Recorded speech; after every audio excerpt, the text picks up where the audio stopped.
You're listening to the Free to Be Mindful podcast, which provides bite-sized tips for busy parents, educators, and anyone working with kids. These real talk conversations focus on mindful living, mental health, and personal growth, helping all to learn, grow, and inspire with mindfulness in mind. I'm your host, Vanessa De Jesus Guzman, educator, licensed professional counselor, entrepreneur, and mom. I'm passionate about helping folks live life with peace of mind and ease of heart while not losing their, well, you know, here we go.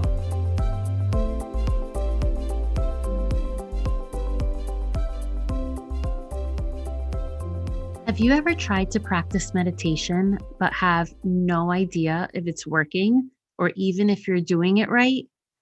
Wouldn't it be awesome if there was something to let you know when you're in the zone, to let you know to do more of that?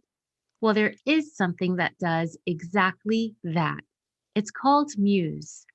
Muse is a brain sensing headband that helps you find more calm, sharper focus, and better sleep. It does this by measuring your brain waves and lets you know exactly when you're in a meditative state. It's an awesome tool for kids and for adults alike. You can get 15% off any Muse product by clicking the link in the show notes below. Check them out at choosemuse.com. And again, don't forget to use that link for 15% discount at checkout. Hi, and welcome back to the Free to Be Mindful podcast. I hope that you're feeling good, looking good, and doing better in this world than you were yesterday. So maybe you've noticed that I actually missed 2 weeks of releasing a brand new podcast episode. And at first, I'll be honest with you, it killed me and I felt so bad. And I was thinking of my consistent listeners that I see the downloads and I was thinking, oh, they're going to miss out. But I wanted to share what it was that I was doing and why I missed the last 2 weekends of brand new episodes. 2 weekends ago, I had the opportunity to go to Washington, D.C. with my family, with my husband and my son. It was great to walk around. The weather was absolutely beautiful. We saw all of the monuments and important places. We went to the Smithsonian and we just had a really great time. And then the weekend after, I was actually in Boston, and that was just a date weekend with my husband. And it was really nice to just be a wife and not a mom for a few hours at least. And I share this with you because, again, I felt bad that I wasn't as consistent with the podcast, but I got over it. And the reason why I was able to get over it was because I was truly living in the moment when I was together with my family on both weekends. Very often, especially now that we're approaching the holiday season, we always get caught up in the go, go, go and the hustle and bustle of our mile-long to-do list of everything that we have to do for other people that we forget sometimes to live life. And if we are living, sometimes we're so stuck behind the screen that we forget to enjoy life. And although it was 2 weekends back to back, it was so nice to get away. It was so nice to press pause on day-to-day responsibilities, to press pause on sometimes the expectations that we set for ourselves, and to truly press play and be present with my family. Now, I'm not sure if it's because I'm getting older or I'm not sure if it's because the holiday season is coming, but I have truly been taking more time on living my life intentionally. If you follow me on social media, you may be aware that I recently just shared that I am going full time as a private practice therapist and full time as an entrepreneur.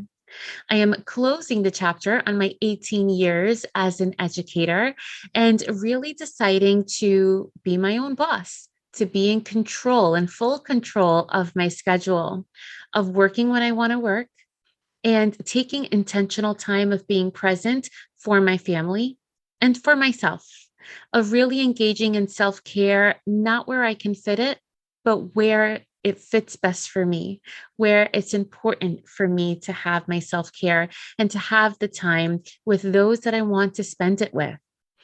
And again, maybe it's because I'm getting older, but it really is resonating with me more and more on how often we go through the motions, on how often we just really check things off and then plan without celebrating and without appreciating what's happening in the right here and right now.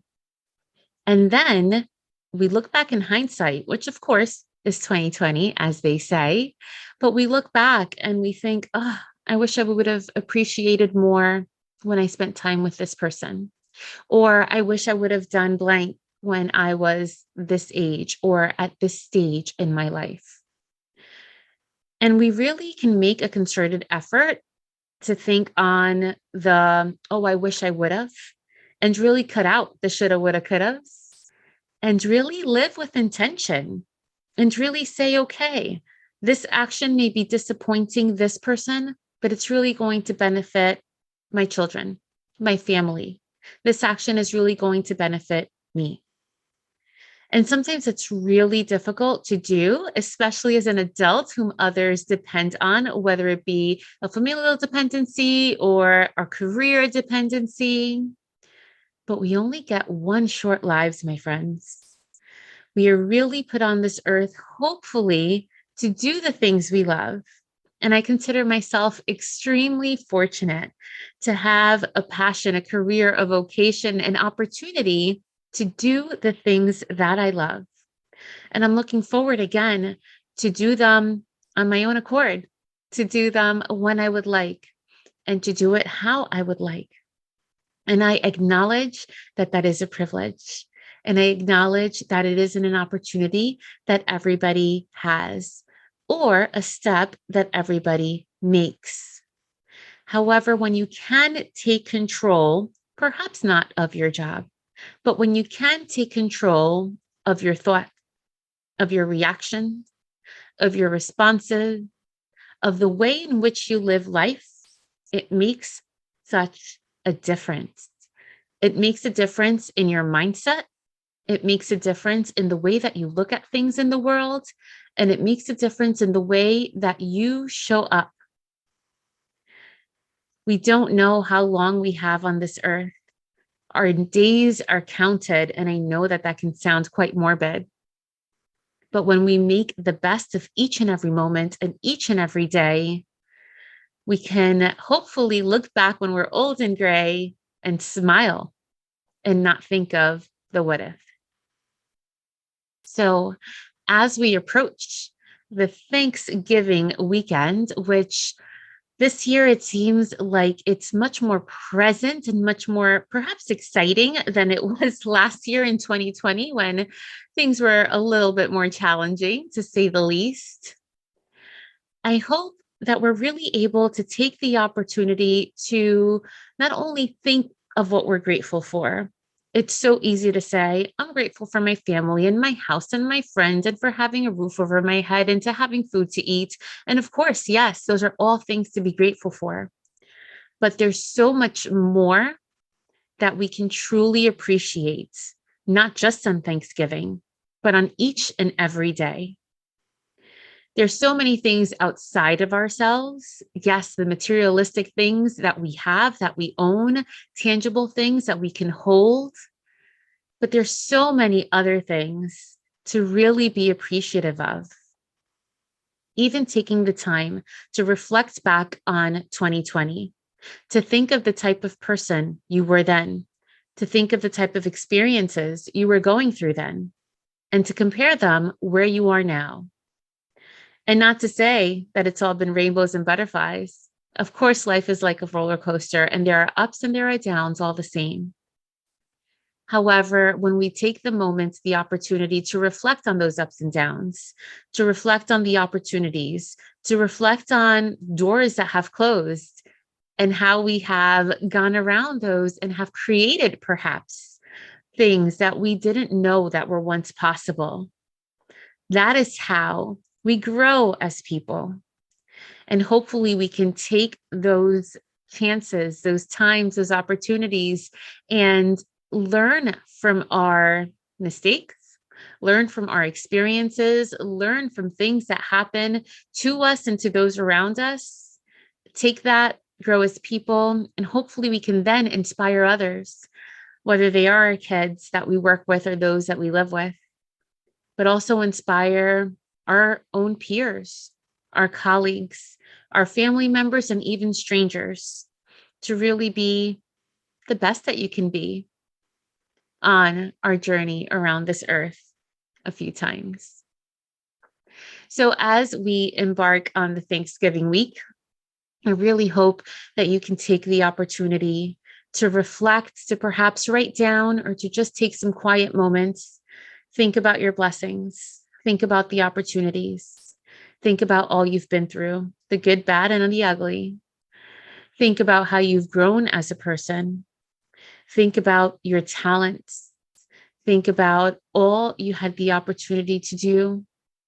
And then, with all of that information, as we express gratitude, not only on Thanksgiving Day, but again, hopefully on each and every day, hopefully you can then take those reflections and then create goals for yourself on where you want to be a year from now.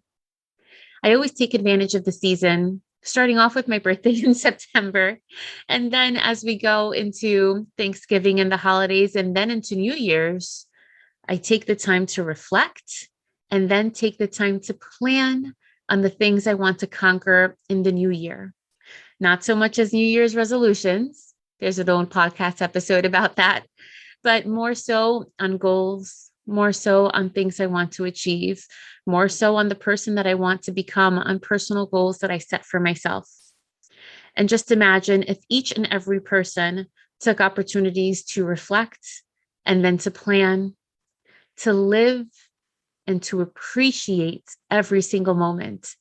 Think of the difference that our world can truly be.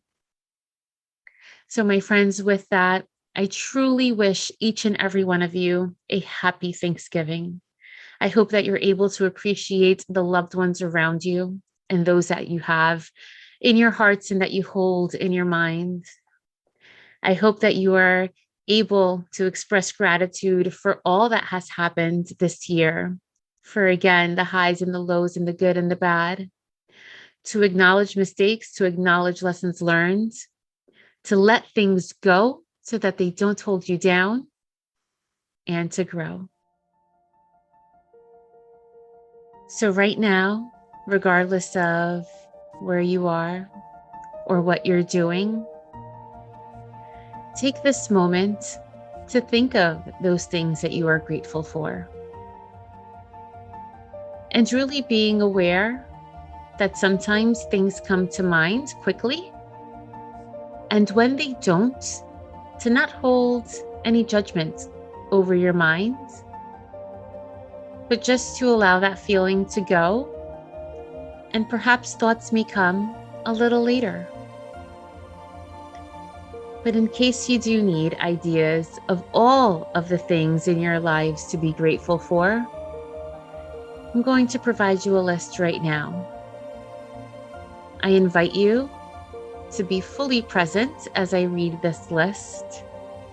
I invite you to continue to take breaths in and out, and to take a few seconds after each item.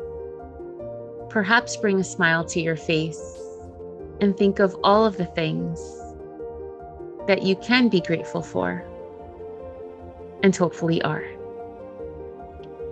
Good health, money in the bank, no matter how much or little, quality of good friendships, freedom of religion, parents, weekends,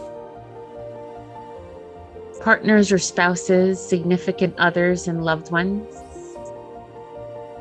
pets, learning from mistake, the opportunity for an education, having a home to live in, the ability to read, breathing fresh air, a bed to sleep on, laughter, safety and security, sunshine, time, clean water, cell phones, Wi-Fi, electricity, love, books, amazing stories and adventures, the kindness of strangers, art in its many forms and fashions, holidays, the freedom of speech, rainbows and butterflies, tears, and all we learn from them, indoor plumbing, the wisdom that comes with experience and age, the mountains and beaches and forests and trees, the eyesight and the ability to see all of our world's beauty, sunsets, entertainment, your own mindset, employment, the beauty of diversity, the moon and the stars, our ability to hear and to taste, children, and all that they laugh and grow and dream about, the ability to learn, people willing to teach, modern medicine, the wonders of music, entrepreneurs and investors in all they create, the freedom to vote, challenges, our armed forces, vaccines and modern medicine, and the ability to simply be you, unapologetically, perfectly imperfect and imperfectly perfect, all in one.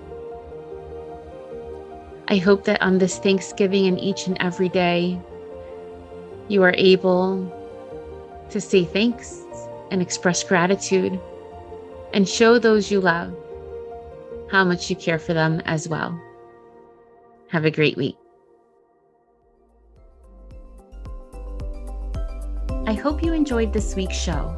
It would mean a ton if you took this moment to review the Free to Be Mindful podcast on the platform you catch your favorite shows. That quick and easy act lets me know what you enjoy, and it helps others find the podcast too. And of course, don't forget to subscribe so you can listen along next week. In the meantime, I welcome you to catch me on social media at Counselor V De Jesus. And as always, remember, in a world where you are free to be anything that you want to be, you are always free to be mindful. Catch you next week.